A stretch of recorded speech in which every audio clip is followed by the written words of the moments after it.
오늘 양을 찾는 목자의 기쁨이라는 제목으로 하나님 말씀을 나누도록 하겠습니다. 성도 여러분, 이 세상에서 하나님의 백성들이 하나님을 찾아서 구원의 길 가운데로 나오는 그 일을 보면서 여러분들은 얼마나 기쁘고 감격을 체험하십니까? 교회가 하나님 말씀대로 세워지고 잃어버린 영혼들이 주님께로 돌아온 그 모습을 볼 때 나는 정말 어떤 마음을 가지고 있는가? 정말 그것을 기대하고 오늘도 뜨거운 마음을 가지고 하나님의 구원의 역사를 관심 있게 바라보고 있는가? 아니, 우리의 관심이 지금 어디에로 세상으로 혹은 다른 곳으로 흘러가고 있는가? 여러분 한번 생각해 보실 수 있길 바랍니다. 모두가 다 일반적으로 생각하기는 나는 하나님의 교회가 부흥하는 것을 원합니다. 발전하는 것을 원합니다. 하나님의 나라가 든든하게 세워지는 거 누가 원하지 않겠습니까? 다 그렇게 말은 하지만 실제로는 그렇지 않은 경우들도 상당히 있는 거예요. 또 특별히 다 잘 믿는 것처럼 보이는 사람들 가운데서도 그렇게 생각하지 않고 다르게 마음을 품는 경우들도 사실상 있는 겁니다. 이런 것이 역사적으로 현실적으로 있었던 것이 사실이란 말씀이에요. 그러니까 자기 스스로 나는 잘 믿습니다라고 하는 그 믿음의 고백이라는 것은 그건 다 그렇게 고백을 한다 할지라도 실제하고는 다를 수가 있어요. 예수님 앞에 갔을 때 누가 저 예수님 잘 압니다. 예수님 사랑해요. 이렇게 말을 하지 예수님 앞에 간 사람이 그렇게 다른 말을 할 사람이 어디 있겠어요. 그러나 그 고백이 진실한지 진실하지 않은 것은 하나님께서 판단하실 몫이 되어지는 거죠. 정말 우리는 하나님 나라가 세워지고 영원히 주님께로 돌아오는 그 일에 관심을 갖고 있으며 영적인 그런 눈을 가지고 우리는 감격스럽게 바라보고 있는가? 이걸 한번 생각해 볼 필요가 있어요. 예수님께서 이 땅에 오신 목적은 잃어버린 자를 찾아 회개하게 하시고 그들을 구원 가운데 이끄시기 위해서 이 땅에 예수님께서 친히 오셨습니다. 예수님이 의인을 부르러 온 것이 아니라 내가 죄인을 불러 구원케 하기 위해서 왔다라고 말씀을 하십니다. 그 일을 이루시기 위해서 예수님은 말씀이 육신이 되어 친히 우리의 사람의 세계 속에 인간의 몸을 이시고 오신 것입니다. 그래서 잃어버린 영혼이 하나님께로 돌아오는 것은 하나님께서 가장 기대하시는 일이고 지금도 기다리시는 일이란 말씀이에요. 하나님이 가장 기뻐하시는 일입니다. 그런데 이 구원의 역사를 바라보면서 특별히 별로 관심을 갖지 않은 사람들이 세상에 있었던 거예요. 그들이 누구냐? 바로 바리새인과 서기관들이었습니다. 하나님께서 배설하신 그 천국 같은 잔치 자리에 이들이 합류해서 식탁을 나누는 모습을 바라보게 될 때 마음속에 막 분노가 일어나요. 이 사람들은요. 왜 저런 일이 벌어질까? 왜 저런 일이 벌어져야 하나? 아니, 그 자리는 원래 우리가 주인인데 하나님 나라와 관계도 없는 사람들인 것처럼 보이는 왜 저 사람들이 저기에 끼어서 저러고 있을까? 이렇게 막 분노가 일어났던 것입니다. 이때 오늘 누가복음 15장에 있는 말씀은 바로 그 배경을 말씀해 주고 있어요. 예수님의 말씀을 듣기 위해서 사람들이 예수님의 앞에 몰려왔는데 어떤 사람들이 왔습니까? 여기 보면은 세상에 수많은 사람들이 예수님 말씀을 듣기 위해서 모였지만 특별히 세리와 죄인들이 예수님 말씀을 듣기 위해서 모여들었다. 그런 말씀이 누가복음 15장에 나오죠. 근데 그것을 보면서 기분이 나빠하는, 마음이 몹시 불쾌하게 생각하는 사람들이 있었던 것입니다. 그 사람들, 서기관과 바리새인들이 이 광경을 멀리서 바라보고 있다가 원망과 불평을 쏟아놓았어요. 이것은 예수님에 대한 원망이요, 예수님에 대한 불평이었습니다. 그러면서 이렇게 말합니다. 이 사람들이. 이 사람은 말이에요. 이 사람. 이렇게 예수님을 부를 때 예수님은 이 사람으로 불렀어요. 이 사람이 사람을 구분하지 못하고 죄인과 세리들과 함께 먹고 마시는도다. 예수님의 그 모습을 비난을 했던 것입니다. 여기 이 사람들의 말 속에 예수님을 향한 어떤 존경심 같은 것을 찾아볼 수가 없죠. 비난의 말이죠. 비난. 이 사람이 사람을 구분할 줄 모르고 아무나 찾아가고 아무나 와도 좋다고 그러고 그 사람들과 함께 식탁을 나누는 것, 그걸 보니 저분이 뭔가 문제가 좀 심각한 것 같아. 이렇게 생각을 했던 거예요. 아무리 하나님을 찾고 혹은 예수님을 통해서 하나님 나라를 배운다 할지라도 저 사람들은 소망이 없는 사람들인데 이렇게 생각했던 거죠. 여기 말하는 세리는 민족적인 가장 그 당시 사회에서 사람들에게 미움을 받는 사람들이었죠. 세리, 동족의 피를 빨아먹는 사람들이다. 여기 말하는 죄인은 누구입니까? 죄인. 이 사람들의 직업이라 말할 수도 없죠. 하는 일이 창기였단 말이에요. 그걸 갖다 성경에 그 사람들의 그 신분을 정확하게 기록할 수가 없으니까 죄인이라는 말로 단어로 바꾸어서 표현했던 겁니다. 그러니까 세리는 동족들의 피를 빨아먹는 민족적인 반역자들, 가장 나쁜 사람이죠. 여기 말하는 죄인도 그 부류에 비슷한, 그들과 함께 어울리는 세상에서 가장 천대받고 멸시받는 대상자들, 이런 사람이 여기에 예수님 말씀을 듣기 위해 모였던 거예요. 그러니까 그것을 옆에서 지켜보고 있는 스스로 의인이라고 생각하는 바리새인과 서기관들은 얼마나 참 한심한 생각이 들었겠어요. 하나님의 거룩한 아들이라고 저 사람이 이 사람이죠. 자기가 스스로 그 정도 생각한다면, 아니 사람을 알아볼 줄 알아야지 어떻게 저렇게 죄인들과 항상 먹고 마시고 즐기고 이렇게 한다는 말인가. 우리 같은 사람에게 손을 내밀고 우리를 찾아왔다고 한다면 뭔가 하나님 역사가 일어날지 모르지만 이제는 소망이 없어 보인다 하면서 불평을 늘어놓았던 것입니다. 이 광경을 보시고 이제 예수님께서 한 그 비유의 말씀을 하시는 것이 오늘 이 누가복음 15장에 있는 말씀인 것입니다. 사람이 겉으로 볼 때는 신분이 이렇게 천해 보일지 모르지만 세상에서는 다 그렇게 보겠죠. 뭐 이런 사람을 존경할 사람은 없잖아요.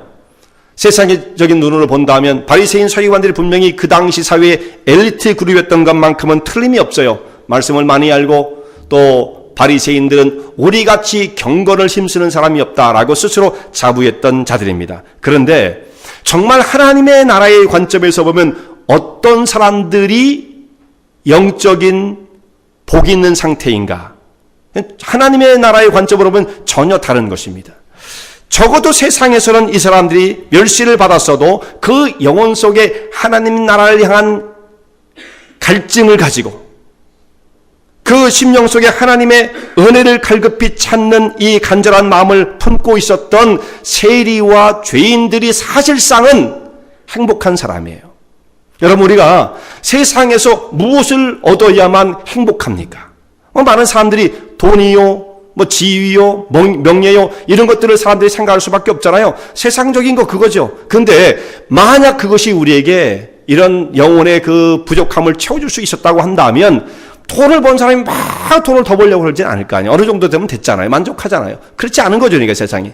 어느 지위에 올라가면 그것으로 세상의 모든 걸 다 얻은 것처럼 보여지고 만족하다면 행복할 터인데 그러지 않지 않습니까? 지위를 가졌다 행복한 건 아니잖아요. 이건 수없이 우리가 반복해서 이야기할 수밖에 없는 거잖아요. 세상이 지금 발달하고 너무 살기가 좋아졌습니다. 여러분, 우리가 좀 어떻게 보면 경제적으로 가난하게 느낄지도 모르지만 우리가 가난하게 느끼는 건 왜 그런지 아십니까? 우리가 가난하다. 사회의 빈부격차 때문에 그런 거거든요. 나보다 잘 사는 사람이 있기 때문에 그 사람과 비교해서 나는 좀 못 사는 것처럼 느껴져서 마음이 불편한 거예요. 사실 살아가는 데는 그렇게 큰 지장은 없어요. 오늘 여기 아침에 오실 때 아침밥을 못 먹고 오신 분 없죠?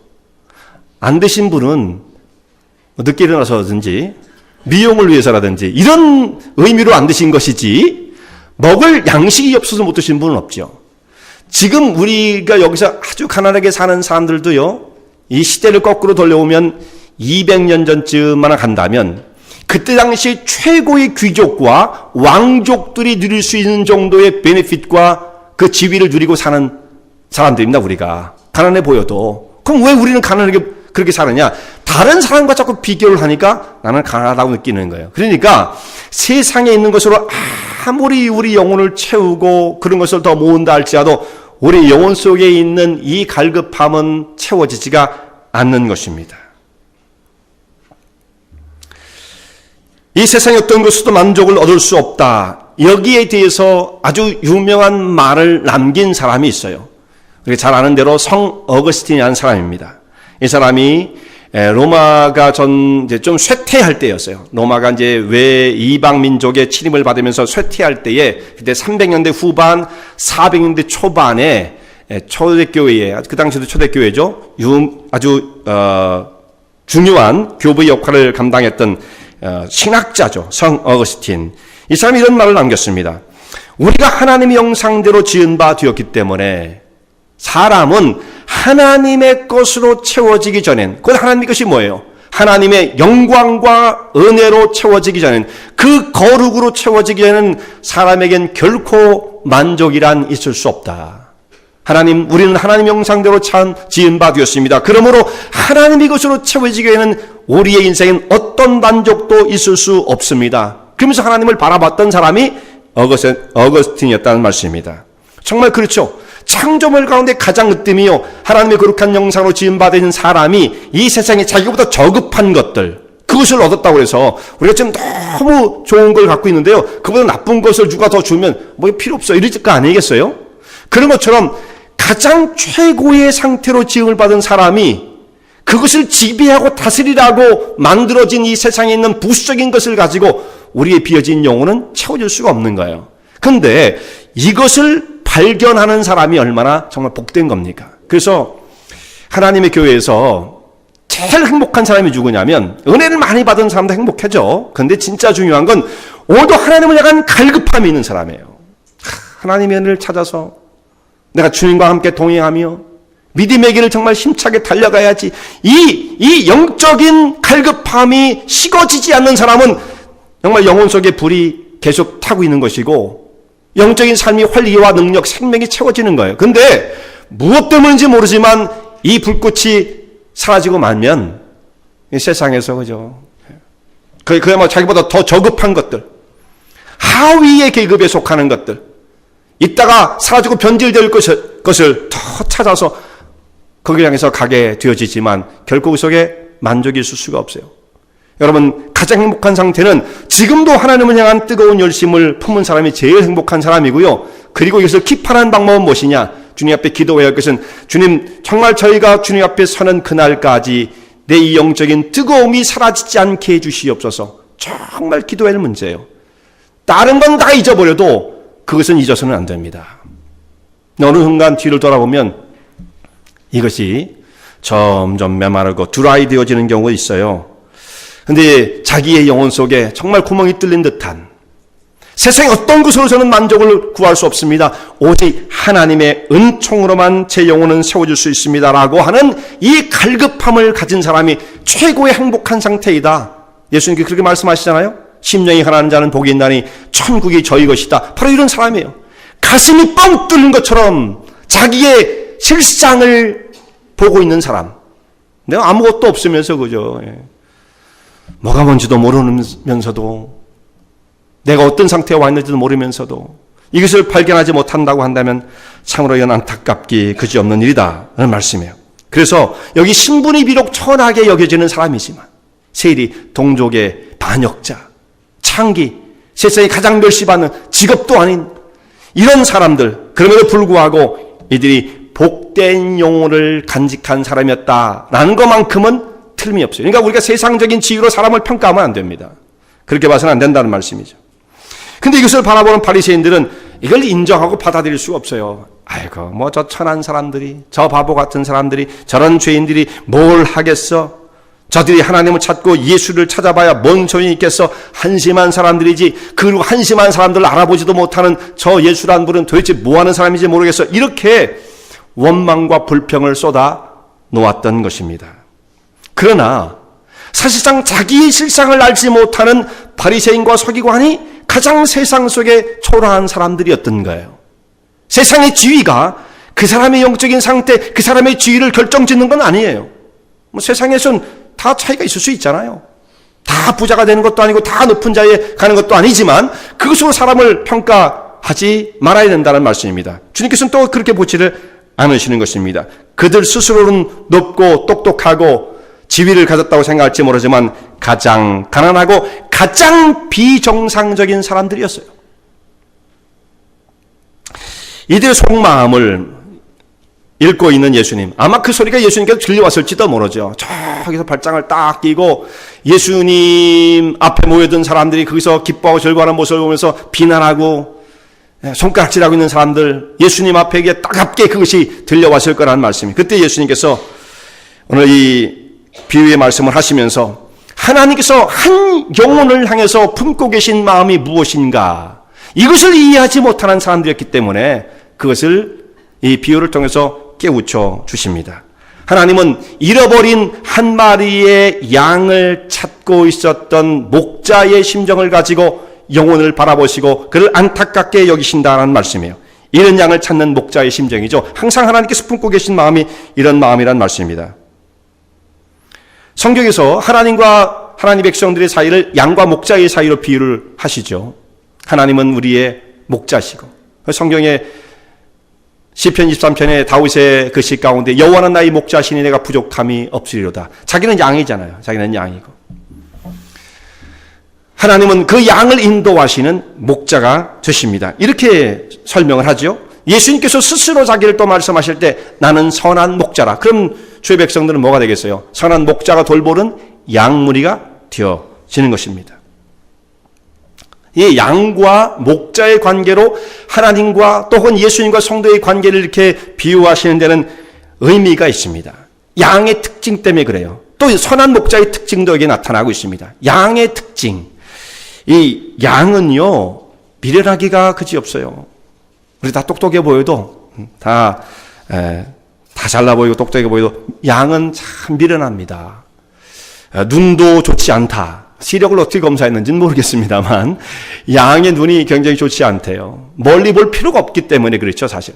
위험한 짐승이 쫓아온다, 도망가라, 그런 거를 해볼 필요가 없기 때문에. 왜냐하면 목자가 완전히 돌봐줘야만 삶을 살기 때문에 더 목자 의존적으로 변형되어 가다 보니까 눈이 좋을 이유도 없는 거예요. 방향을 전혀 못 찾습니다. 그래서 양은 집을 나가게 되면 스스로는 자기 집으로 못 돌아온다는 말씀이에요. 여러분, 여기에서 이제 개들을 키우다가 개들이 집 나가는 경우 있잖아요. 그럼 그 개를 찾기 위해서 뭐 원티드 하나요? 뭐 로스트를 하나요? 여기 써가지고 붙이잖아요. 이 개를 보신 분은 저에게 전화를 주시면, 이메일을 주시면 살해하겠습니다 하면서 뭐 그래가지고 그렇게 붙여놓죠. 그런데 그런 개들은 미안한 얘기지만 찾을 필요가 없어요. 집 나간 개가 자기 집도 못 돌아온 개를 뭔 이유로 찾느냐 이 말이에요. 그건 미안한 얘기지만 개도 아닌 거예요. 개는 밖에 나가면 얼마든지 자기 집으로 돌아올 능력을 갖추고 있는 겁니다. 방향 감각이 뛰어난. 그래서 우리가 그런 걸 잘 얘기 많이 듣지 않습니까? 플로리다에 있던 개가 무슨 이유 때문에 캘리포니아 켄터키로 팔려갔는데 나중에 보니까 몇 개월 지나가지고 자기 집으로 돌아왔다는 얘기를 듣잖아요. 보니까 막 다 누더기가 돼가지고 그냥 피골은 상접해가지고 발톱은 다 빠지고 그 길을 걸어서 찾아온 거예요. 한국에서 그런 얘기 많잖아요. 전방으로 끌려갔던 팔려갔던 진돗개가 진도까지 헤엄쳐서 왔다. 전설적인 이야기들.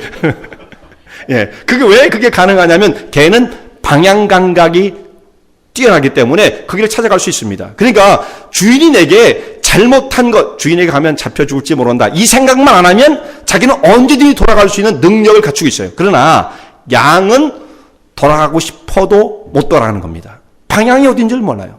한 번 길을 잃어버리면 다시는 못 돌아오는 거예요. 그래서 우리가 이런 생각을 정말 잘 해야 됩니다. 우리 주변에 잃어버린 양들이 많잖아요. 자기 스스로 제 발로는 못 돌아와요. 가도 이상한 데로 가요. 이 단어로 가고 막 이상하게. 그러니까 우리가 정말 그런 사람들을 잘 인도해야만 하는 것입니다. 양은 생존에 자기 본능의 능력이 없어요. 양은 일단 먹어야 되잖아요. 물도 마셔야 되지 않습니까? 그러나 이것이 무엇을 먹어야 할지를 알지 못하고 어디에 자기가 먹을 수 있는 풀이 있는지, 목마르면 마실 수 있는 물이 있는지를 전혀 알지 못해요. 방향 감각이 없으니까. 그러니까 목자가 인도하고 이걸 먹어 해줘야만 양은 그것을 먹고 생존할 수가 있는 것입니다. 그러니까 목자와 양의 관계가 얼마나 긴밀한 것인가를 말씀해주고 있는 거죠. 양은 자기를 보호할 수 있는 능력이 없다. 다른 짐승이 해를 끼치려고 그러면 일단은 어떻게 얘기했어요? 도망을 치든 아니면 뿌리서 들어받기라도 해야 되지 않겠습니까? 양은 공격무기라는 게 없습니다. 도망을 칠 수도 없습니다. 양 보셨죠? 짧은 다리로 어디를 가겠어요? 네. 그게 바로 양의 모습이에요. 양의 모습. 다른 사슴들은 뭐 사자가 와도 펄쩍펄쩍 뛰어 도망을 갈 수도 있어요. 뿔도 있습니다. 그러나 양은 갈 수 없다 이 말이죠. 막다른 골목에 가서 그를 잡아먹으려 해도 양은 전혀 저항할 수 있는 힘이 없습니다. 그래서 양이 도살장에게 끌려갈 때, 도살장으로 끌려갈 때 잠잠한 양과 같은 거죠. 털 깎이는 자 앞에서 잠잠한 양. 양이 원래 그런 존재예요. 성경에서 그렇게 말씀을 하고 있지 않습니까? 그렇게 양이 양의 무리와 함께 목자를 따라서 움직여야 하는데, 그래서 들어가고 나가고 목자 인도를 따라서 또 양무리 가운데 잘 섞여서 그렇게 다녀야 되는데, 잠시 한눈을 파는 사이에 밖에 나가서 이제 들판을 다니다가 다시 집으로 돌아와야 되는데 돌아오지를 못하고 거기서 누락되어지는, 탈락되어지는 경우가 생기는 겁니다. 같이 무리 가운데 잘 섞여 있어서 문제가 없을 텐데 어떻게 좀 한눈을 팔다 보니까 잠시 사이에 완전히 길을 잃어버리고 그 무리는 어디로 갔는지, 목자는 어디 갔는지 못 찾는 경우가 있다, 이런 말씀이죠. 이러면 이제 목자가 어떻게 하겠습니까?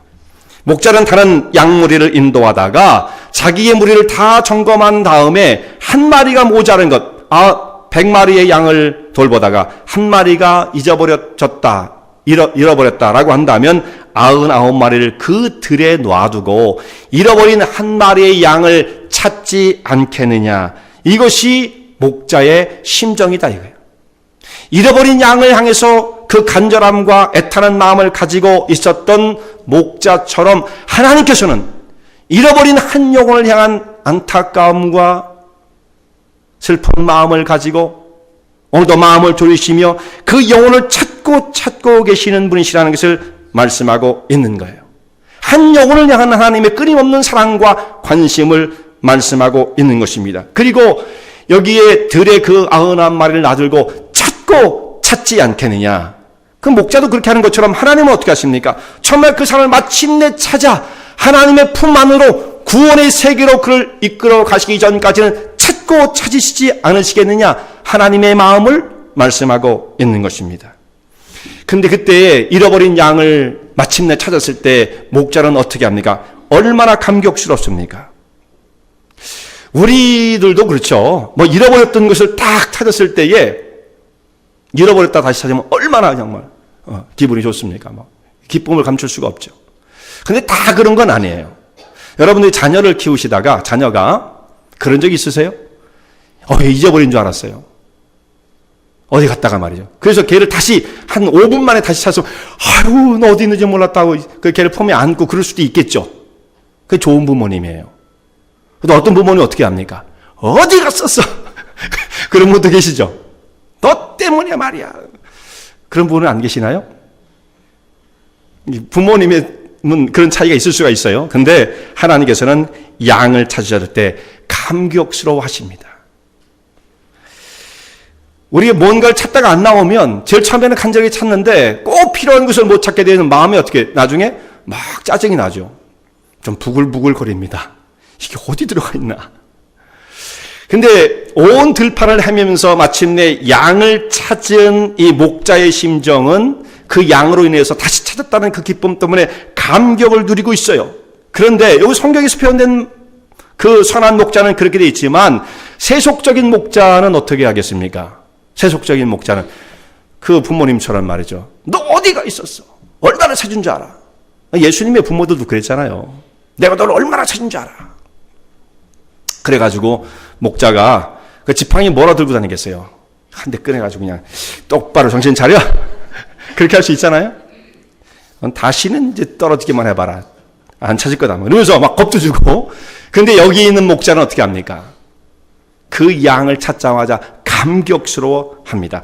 일방적인 사랑을 베푸십니다. 그래서 그 감격의 사랑을 어떻게 표현하냐면 그를 어깨에 맸다. 이렇게 말씀하고 있는 거예요.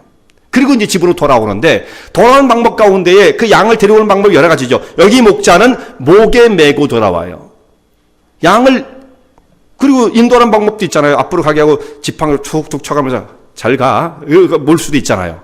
아니면 여기다 목을 묶어가지고 끌어가지고 올 수도 있잖아요. 짐승 그렇게 하잖아요.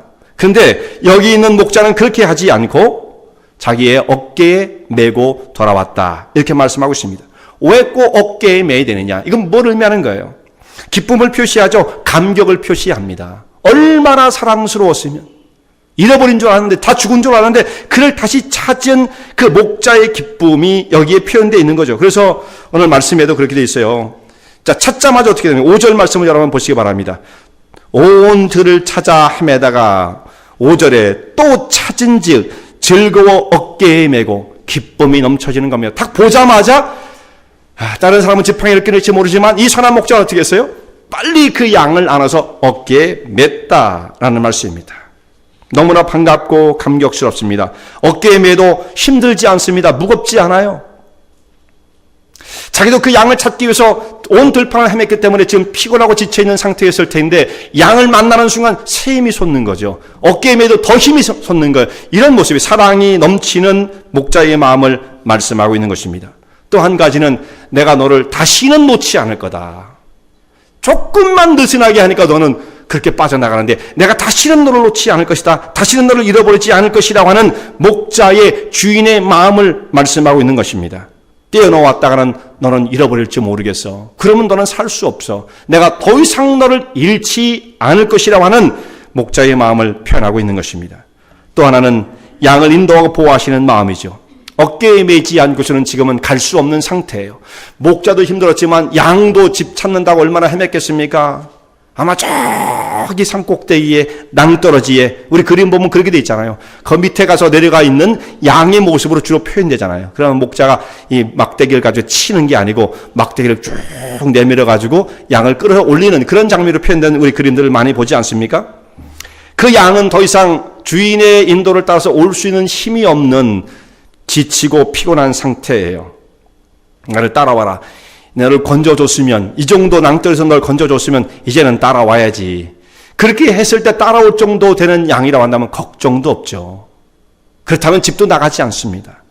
이 양은 주인을 따라갈 수 있는 능력도 없어요. 피곤하고 지쳐 있습니다. 그래서 이만하면 되겠지라고 생각할 때가 제일 위험해요, 사실. 제가 보니까 그렇더라고요, 성도님들.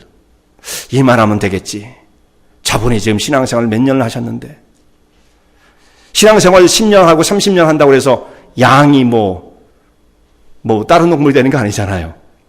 양이 독수리가 되는 게 아니잖아요. 양은 양이잖아요. 그러니까 그 신분은 안 바뀌고 이 본질은 잘 안 바뀌더라고요. 그러니까 그래서 양이 같은 무리 가운데 목자의 인도함을 받는 그 바운드리에 들어와 있도록 정말 신경 쓰고 돌봐야 된다 이거예요.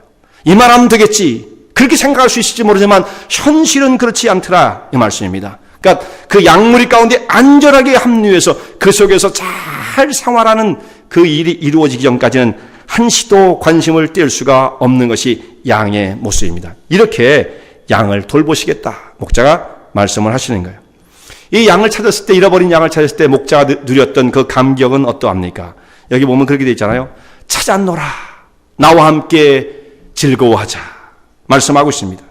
돌아와서 양을 메고 돌아와서 이웃과 함께 잔치를 벌이는 이웃 사람 다 불렀어요. 여러분 양 한 마리가 얼마나 하겠습니까? 양 한 마리가 동네 사람 다 불러가지고 먹일 수 있을 만큼의 그 어떤 물질이 그 정도 되지 않잖아요. 양은요 그렇게 비싼 양이 아니잖아요. 그런데 이것은 숫자로 물질로 환산할 수 없는 거죠. 생명이니까. 그러니까 양을 찾아서 이 동네 사람을 불러 모으고 함께 즐거워하고 기쁨의 식탁 잔치를 나누게 되어지는 거예요. 여기 말할 때 나와 함께 즐기자 나의 잃은 양을 찾았노라. 이 찾았노라고 말하는 말이 아주 독특한 말이에요. 찾았노라. 이 말을 헬라어로 말하면 유레스코라는 말인데요. 유리스코. 이 말이 원래 헬라어 발음 말하면 휴리스코입니다. 휴리스코. 미국 사람들이 휴라고 발음을 안 하고 그냥 유리스코 내지는 여기서 어떤 단어가 나오면 유레카가 나오는 유레카. 지명 가운데도 유레카가 있어요. 유레카. 미국 여러분 한번 쳐보세요. EU 뭐 이렇게 해가지고 치면 유레카가 나옵니다. 유레카 스프링도 있고 원래 정확하게 말하면 휴레카입니다. 휴레카. 근데 그렇게 부르지는 않죠 사람들이. 이 휴레카를 외치면서 길거리를 뛰다녔던 사람이 있었어요. 휴레카. 이게 지금부터 한 2200년 전에 이탈리아 반도 밑에 보면 시실리 섬이 있죠. 시실리 섬. 이탈리아의 섬인데 이탈리아 거의 붙어 있어요. 뭐 얼마 헤엄쳐도 건너갈 정도로 아주 가까운 거리죠. 그게 섬이 시실리 섬이 있습니다. 여기에 살았던 수학자였던 아르키메데스라는 사람을 여러분 들어보셨잖아요. 이 사람이 자기가 지금 골똘하게 연구를 하고 있는 원리를 하나 발견할 게 있었는데 그게 도대체 풀리지가 않는 거예요. 임금의 명령을 받아가지고 지금 이 무게를 계산을 해야 되고 또 물의 법칙을 또 계산하는 어떤 이런 상황 가운데 있으면서 자기가 연구를 골똘하게 하는데 도저히 풀리지 않는 겁니다. 수학적 천재였는데 그래서 이 사람이 스트레스도 받고 힘들어가지고 이제 목욕탕에 가가지고 목욕물 속에 자기를 푹 잠그는 순간 목욕탕물이 밖으로 흘러넘치는 그 모습을 보고 번쩍하고 원리를 깨달았잖아요. 그래서 뛰쳐 일어나가지고 유레카 하셨대요. 휴레카죠. 그리고 나서 옷을 입고 가야 되는데 너무 흥분한 나머지 벗었는지 입었는지 자기가 정말 몸 밖에 있었는지 몸 안에 있었는지 그걸 모를 정도로 흥분이 돼가지고 그냥 거리를 뛰쳐나가가지고 유레카 이렇게 외치면서 자기 집으로 갔다. 그 사람들이 그 사람의 그 벗은 모습을 보면서 그 유명한 일화가 있지 않습니까? 이 수학자였던 아르키메데스가 자기가 자꾸 찾으려고 골몰했던 고뇌했던 그 원리를 찾게 됐을 때 세상에 어떤 것을 얻은 것보다 더 큰 기쁨이 있었겠죠. 수학자니까 당연히 그런 거예요. 그런데 하나님께서는 어떻습니까? 하나님의 지극한 관심과 하나님께서 골몰하고 있는 대상은 뭐예요? 잃어버린 백성을 향한 하나님의 끝없는 관심이에요. 잃어버린 그 백성이 하나님께로 다시금 회복되어 돌아온 그 일을 만났을 때 하나님께서 외칠 수밖에 없는 것은 유레카 찾았다 이 말씀을 외칠 수밖에 없는 거죠. 이것을 수학자의 원리를 발견한 그 기쁨과 비교할 수가 있겠습니까? 그건 원리일 뿐이죠. 물론 대단한 것이지만 그러나 하나님은 자기 형상대로 지은 바 이전 잃어버렸다고 생각했던 그 영혼이 하나님의 인도하심을 따라서 그 불심 속에 다시금 회복되어지고 영혼으로 세워진 그 일을 체험하게 되었을 때 하나님께서 경험하는 그 기쁨은 이루 말할 수가 없어서 휴레카. 하나님은 그렇다고 해서 길거리를 뛰어다니지는 않으십니다. 휴레카. 이 바로 기쁨을 말씀하는 거예요. 그러면서 백성들과 함께 더불어서 이 목자가 돌아오면서 그 주변에 있는 동네 사람들 불러 모으고 나와 함께 즐기자, 같이 기뻐하자 라고 말씀하며 잔치를 배설하는 거죠. 이와 같이 주님께서 이 비유를 통해서 결론적인 말씀을 하십니다. 죄인 하나가 회개하여 돌아오게 되어지면 하늘에선 회개할 것이 없는 99 의인 99을 인하여 기뻐하는 것보다 더 하리라. 잃어버린 영혼 하나를 찾는 하나님의 끊임없는 관심을 말씀해주고 있는 것입니다. 자, 우리가 한 번씩 하나님께 그런 기쁨을 드렸던 자들이에요. 돌아온 경험이 정말 있으면 그 찰나에 있는 사람은 지금 하나님의 마음을 간절하게 애태우고 있는 사람입니다. 그 도중에 서 있으면 빨리 돌아와야 돼요. 죄인은 어떻게 돌아오는 거예요? 하나님의 부르심을 잊고 그냥 돌아가면 돼요. 돌아가면 공간적인 의미는 아니에요. 교회를 나왔다 그 공간적인 의미로 하나님께서 말씀하시는 건 아닙니다. 죄인이 돌아오는 방법은 회개하는 길밖에 없죠. 하나님께 회복되어지는 그 일을 통해서 하나님의 마음을 가장 기쁘시게 할 수 있는 거예요. 잃어버린 영혼을 찾으시는 하나님 얼마나 기뻐하시는지 하늘에서 잔치를 벌이고 천군 천사와 정말 기쁨을 나누시는 것입니다. 우리가 사람이 자기 자식을 얼마나 사랑합니까? 자기 자식을 어떻게 잊을 수가 있겠어요? 아버지들 빼고요. 아버지들 빼고 어머니들. 아버지들은 가끔 잊어요. 근데 어머니들은 자기 품에서 낳은 젖 먹이는 아이를 어떻게 잊을 수가 있겠습니까? 그래서 절대로 이런 일이 있을 수 없다는 거예요. 이사야서 49장 있는 말씀 보면은 이스라엘 백성들이 하나님에게서 원망을 합니다. 하나님 우리를 잊으셨나 봐요. 우리를 돌보시지 않으시는 것 같아요. 그렇게 원망을 하니까 하나님께서 말씀하시길 여인이 어찌 젖 먹는 자기 품에 있는 아이를 잊을 수가 있겠느냐. 혹시 그런 일이 있다 할지라도 있을 수 없다는 거거든요. 혹시 그런 일이 있다 할지라도 나는 결코 너희를 잊지 아니하리라. 이것이 하나님께서 잃어버린 백성들을 향한 하나님의 끊임없는 관심을 말씀하고 있는 것입니다. 그 사랑을 가지고 오늘도 우리를 돌보고 계시는 거예요. 근데 이 백성들이 잘 주님과 함께 동행하는 믿음의 길을 걸어갔다고 한다면 참 좋았겠지만 죄악에 빠지고 이 양이 집을 나가고 들판에 헤매는 것처럼 사람은 하나님과의 관계가 끊어지고 말았지 않았습니까? 그들을 다시금 회복시키시는 것은 주님께서 그저 찾아가시고 다시 회복시킨 것 정도가 아니에요. 다시 불렀더니 오더라. 이 정도 되면 얼마나 간단하고 좋겠습니까만은 잃어버린 죄악의 세상 속에 빼앗기진 그 영혼을 되찾기 위해서는 하나님의 헌신이 필요했던 거예요. 하나님의 희생이 필요했던 거예요. 그래서 하나님은 자기 영광의 보좌를 버리시고 이 땅에 인간의 몸을 입으시고 이 세상에 오셨습니다. 그리고 십자가의 길을 걸어가셨습니다. 자기를 다 그야말로 양 하나를 위해서 희생을 하셨습니다. 그래서 우리가 한 사람의 영혼을 볼 때 여러분 우리 주변에 있는 사람들을 보면 다 다 내 마음에 쏙쏙 드는 사람입니까? 솔직한 얘기로 그럴 수는 없습니다. 솔직한 얘기로 사람은 이 세상의 모든 사람이 다 내 스타일이고 다 마음에 드는 거 아니에요. 안 그런 사람 많은 거예요. 그게 현실이에요. 그렇지 않은 분들도 계시나요? 그런데 혹시 그런 마음이 든다 할지라도 우리가 다시 생각을 바꿀 수밖에 없는 것은 그 영혼의 소중함이 어떠한 것인가. 비록 내 마음엔 안 들 수 있지만 내 스타일이 아닐 수도 있어요. 그러나 그 영혼은 적어도 하나님께서 자기의 아들을 희생시킨 그 대가를 지불한 하나님이 사랑의 대상이라는 것을 잊어서는 안 된다는 말씀이죠. 우리가 그걸 자꾸 잊을 때가 있거든요. 그러니까 그런 관점으로 다시 봐야 됩니다.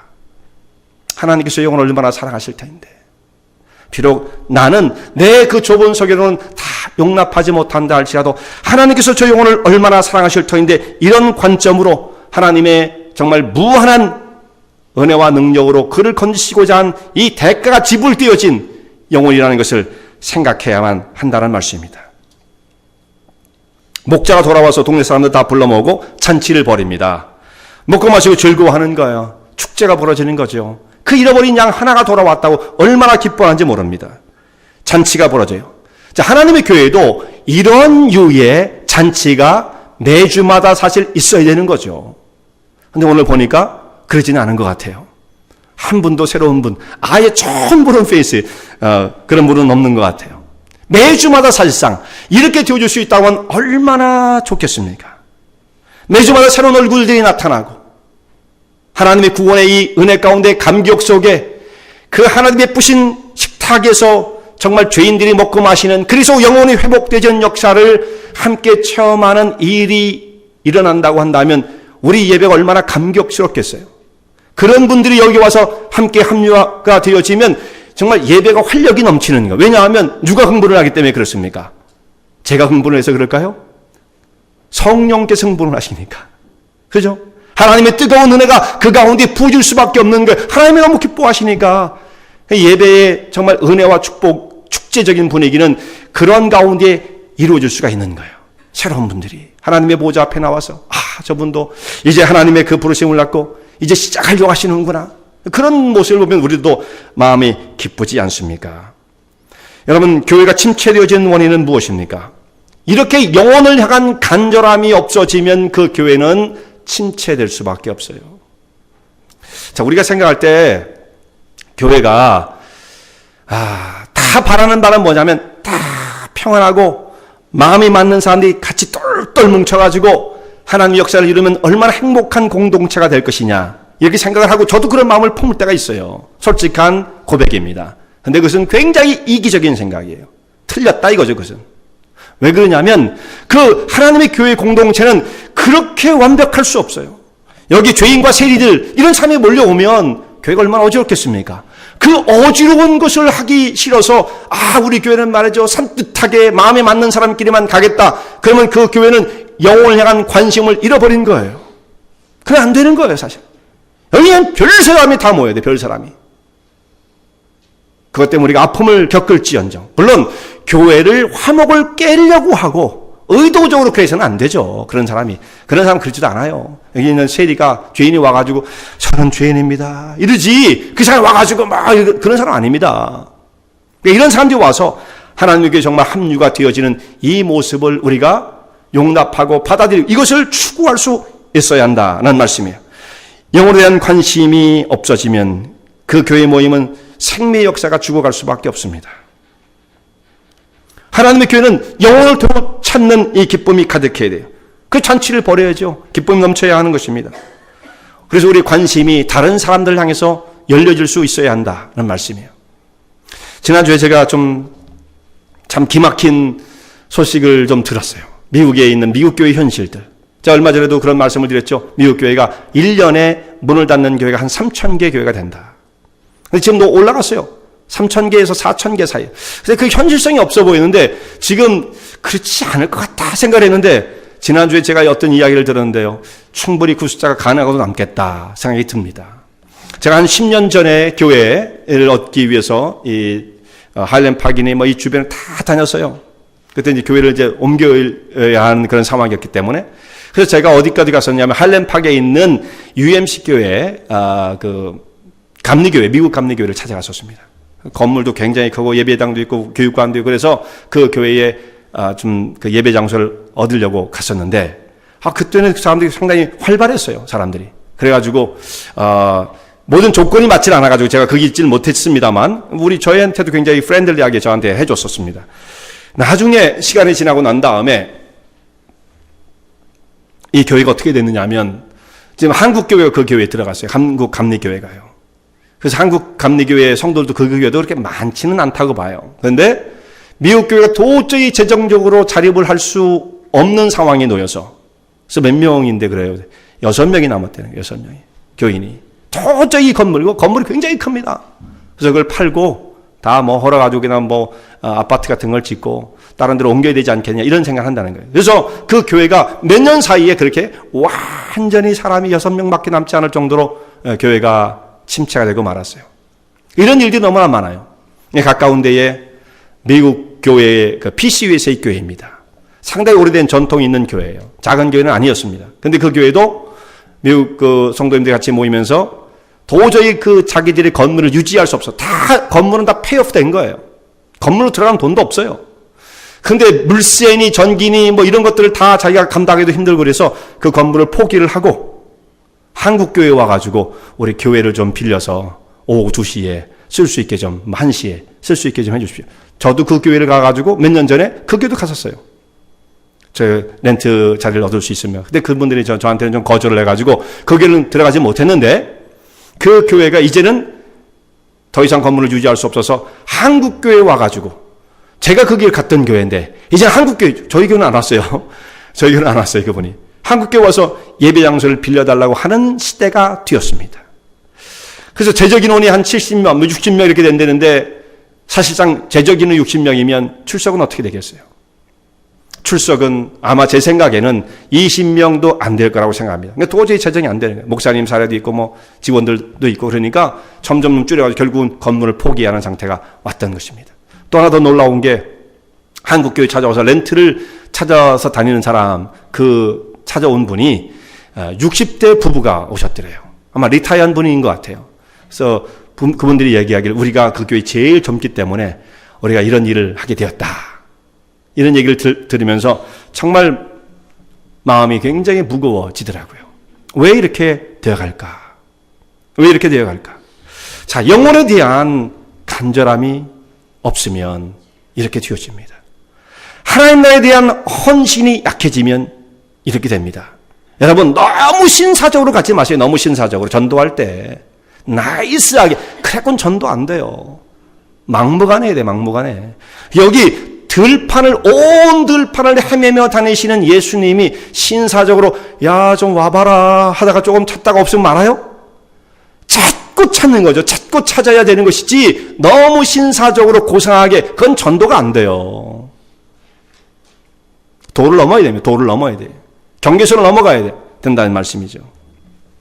미국 교회의 목사님들은 지금 보니까 설교를 제가 관심이 있어서 제가 오늘 클릭을 해가지고 그 교회의 설교를 잠깐 들었어요. 내용을 다 들을 수는 없지만 17분 정도 설교를 하더라고요. 그게 좋습니까, 여러분? 17분. 매주 한 번 예배를 드리는데 17분. 이렇게 한다면 어떻게 될 것인가? 그리고 짧을수록 길수록 좋다는 뜻은 아니지만 17분은 너무했다.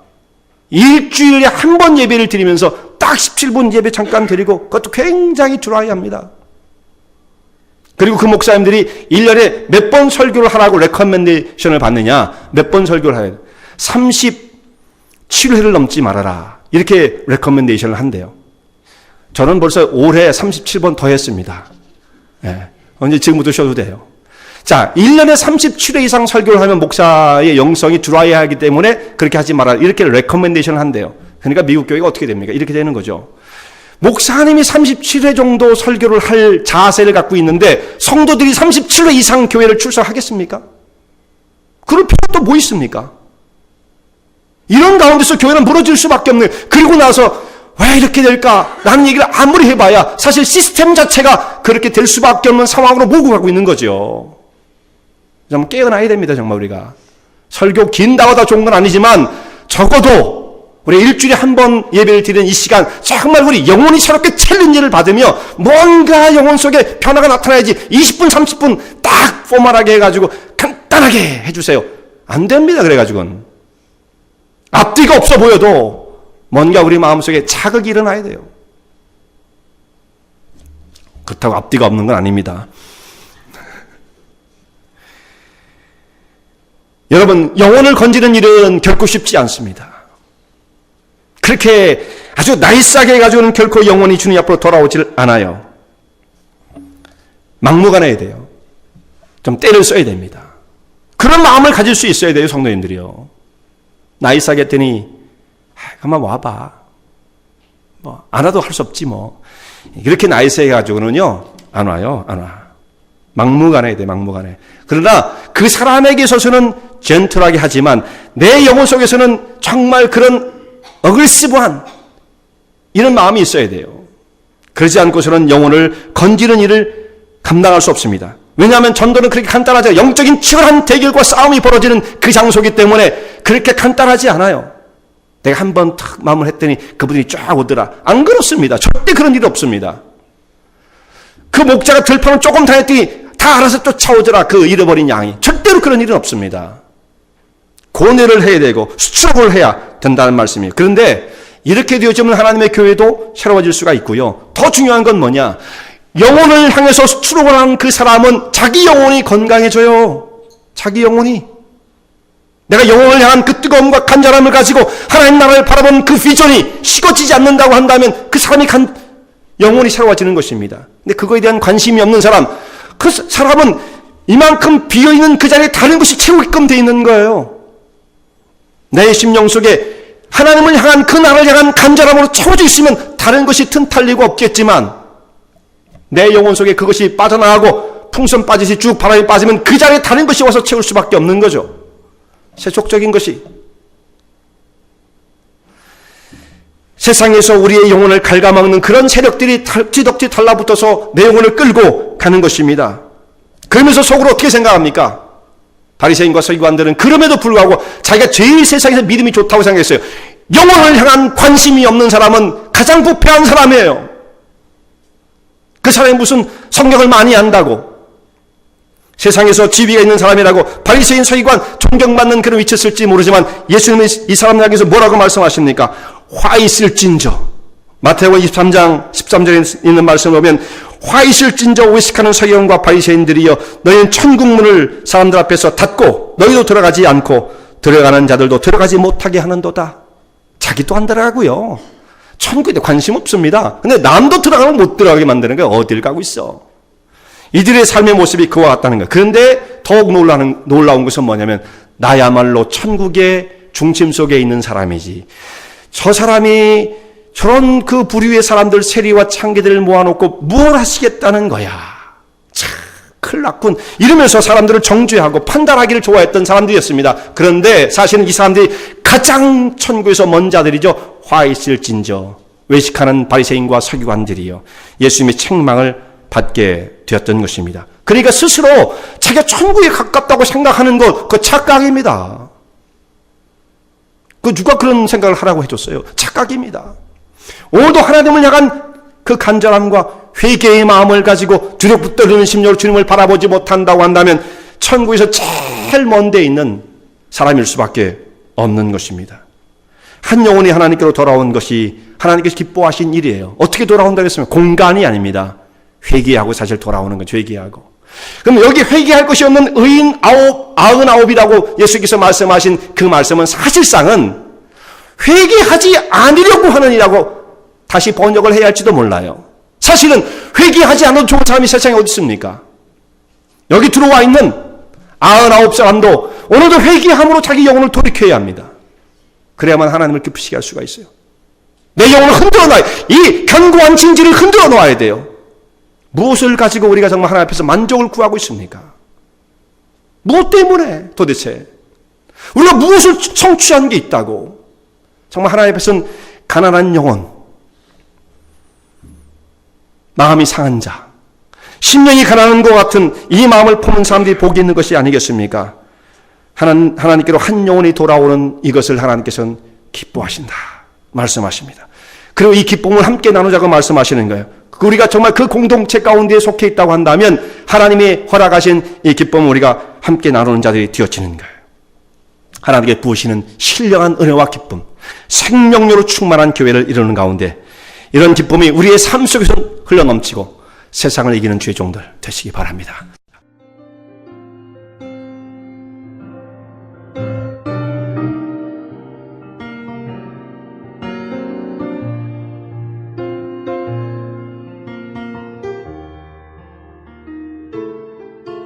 은혜와 진리 장로교회는 진실된 하나님의 말씀, 건강한 신앙의 공동체를 찾는 모든 분들께 열려 있습니다. 교회 주소는 230 US Highway 45번, Vernon Hills, 230 US Highway 45, Vernon Hills, VERNONHILLS에 위치하고 있으며 새벽 예배는 화요일부터 토요일까지 오전 6시, 금요 저녁 예배는 금요일 저녁 8시, 주일 1부 예배는 오전 8시, 2부 대예배는 오전 11시에 시작합니다. 이 설교를 들으시고 하나님의 말씀에 대해 궁금하신 점이나 신앙 상담을 원하시면 교회 전화 847-962-4412번 847-962-4412로 문의하시기 바랍니다.